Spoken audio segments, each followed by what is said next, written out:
एक शाम प्राची टीवी पर सीरियल देख रही होती है, तभी उसकी सास वहाँ आती है। अरे सीरियल में तो ऐसे मग्न है जैसे आज रात का खाना पड़ोसी आकर बनाएंगे। मुझे पता ही नहीं था आपने अपने बेटे की शादी पड़ोस में भी की हुई है। हैं? मतलब?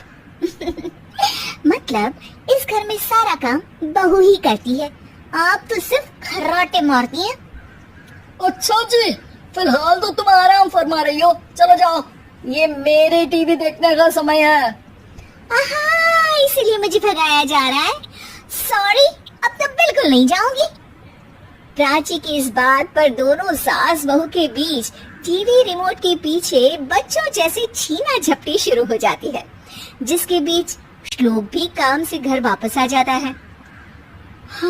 आज मेरी चूहे बिल्ली की जोड़ी किस बात पर झगड़ रही है? अरे तेरे बीवी मुझे टीवी ही नहीं देखने दे रही। अरे तुम्हारी मम्मी मुझे खाना बनाने के लिए फोर्स कर रही है। अरे वाह, ऐसे बेतुके रीजन पर तो बच्चे भी झगड़ा नहीं करते। अरे मुझे कुछ मत बोल, सब इसने ही शुरू किया है। हाँ हाँ, जैसे आप तो बहुत दूध की धूली है ना। अरे बस, दोनों चुप। प्राची जाओ, खाने की तैयारी करो। और माँ तो छोड़ो, तुम्हें क्या बोलूं, शांति से अपना सीरियल देखो, मुझे दोबारा लड़ने की आवाज सुनाई नहीं देनी चाहिए।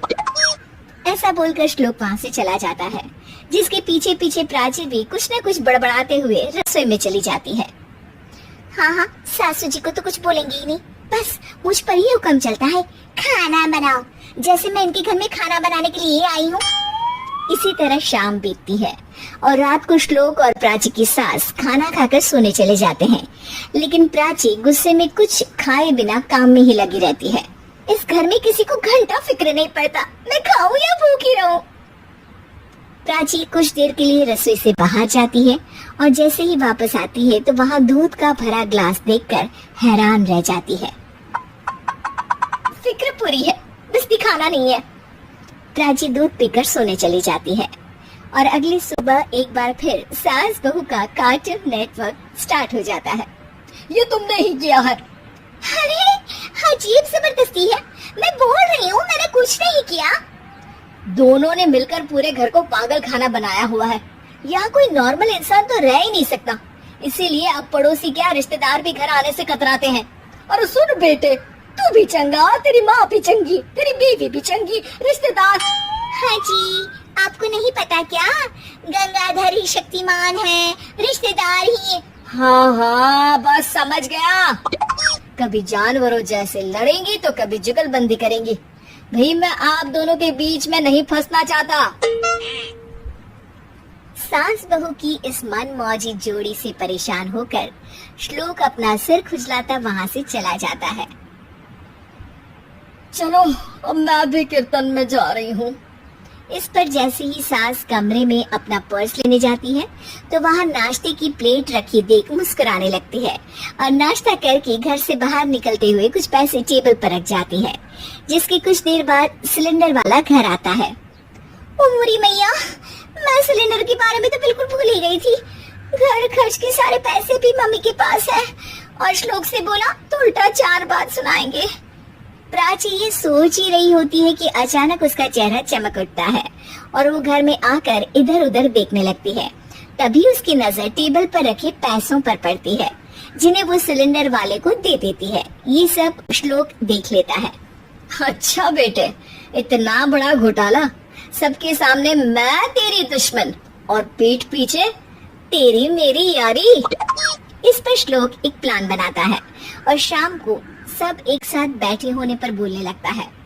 माँ, तुम दोनों की बहुत लड़ाई होती है, इसलिए मैं सोच रहा हूँ कि प्राची को उसके घर छोड़ाऊं, इससे वो भी खुश रहेगी और तुम भी। अचानक श्लोक की ये बात सुनकर सास बहू शौक से उसकी तरफ देखती है।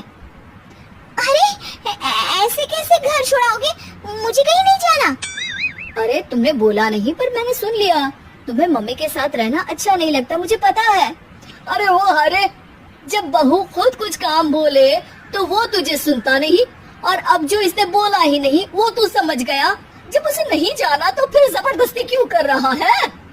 अच्छा, फिर आपको मौसी के घर छोड़ाता हूँ, बस अब आप दोनों एक घर में एक छत के नीचे नहीं रह सकती।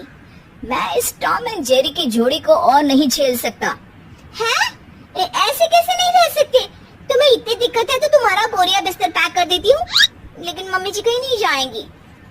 बिल्कुल यही सुनना था मुझे। अगर दोनों में इतना ही प्यार है फिर हर वक्त ये लड़ाई का नाटक क्यों करती हो? देखा मैंने कैसे माँ किचन में दूध रखती है और तुम उनके लिए कमरे में नाश्ता रखती हो, और कैसे वो पहले ही तुम्हारी दिक्कत समझकर घर में पैसे रखकर बाहर जाती है। अरे भाई, इतना ड्रामा तो डेली सोप में भी नहीं होता जितना तुम दोनों ने इस घर में फैलाया हुआ है। तू हमें टॉम एंड जेरी बोलता है ना, तो याद कर वो दोनों भी एक दूसरे को बाहर वालों की बुरी नजर से बचाने के लिए हमेशा सबके सामने लड़ते थे, लेकिन अकेले में दिक्कत के समय मदद भी तो करते थे। बस हमारा रिश्ता भी कुछ ऐसा ही है। और वैसे भी अगर सास बहू में तू मैं नहीं होती तो दुनिया वालों को कहानियां कैसे मिलेंगी?